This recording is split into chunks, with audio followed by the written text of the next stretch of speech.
About a Girl by Lindsey Kelk. Narrated by Penelope Rawlins.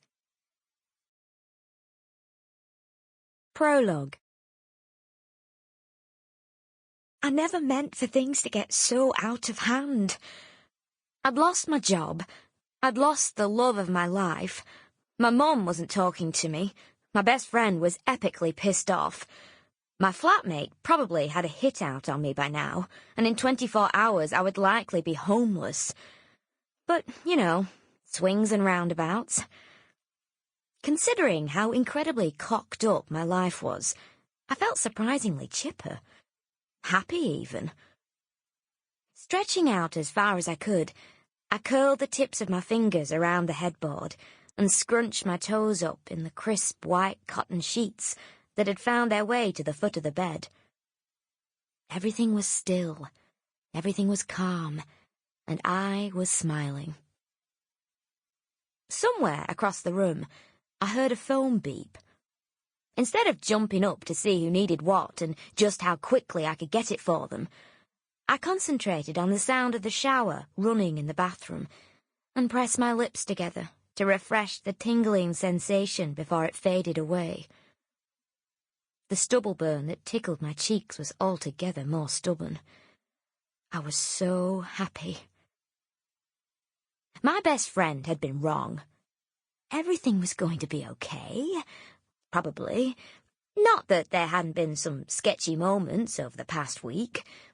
Not that I hadn't considered having myself committed. More than once. But now it was almost over. I'd survived. This afternoon, I would get on a plane back home.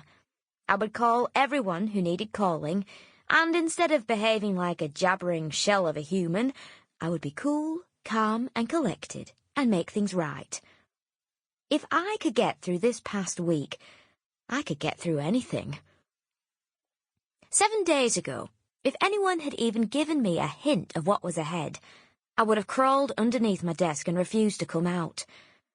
But as I had learned from every television show I had ever watched and every book I had thought about reading, you never knew how strong you were until you had to find out.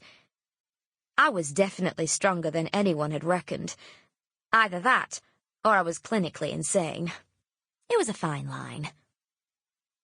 The phone beeped again. It was all going to work out. The photos were taken. The photos were great.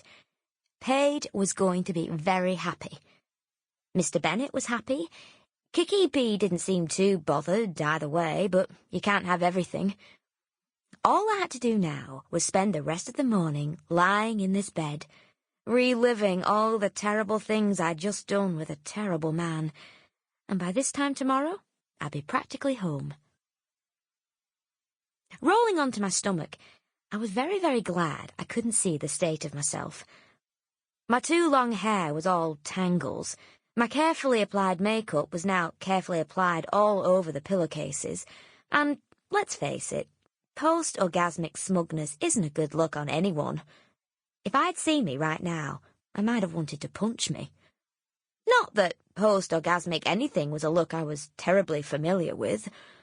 Well, the bad hair and terrible makeup, yes, but the smug, I just got shagged rotten by a very handsome man part, not so much. There had to be a way to do post-coital with an air of class, surely.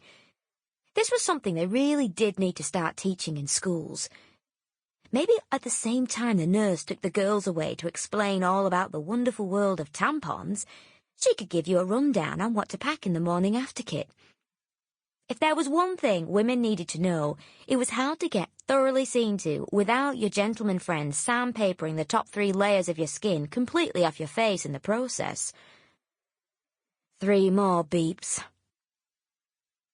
No matter how hard I tried to ignore it, my phone wasn't giving up. With a tiny, sad sniff, I realised I was going to have to answer the bloody thing. Only it wasn't on the nightstand where I always left it, because this wasn't my nightstand, and I had no idea where it was hiding. My beautiful red silk Valentino dress was on one side of the room, my bra on the other. Sample complete. Ready to continue?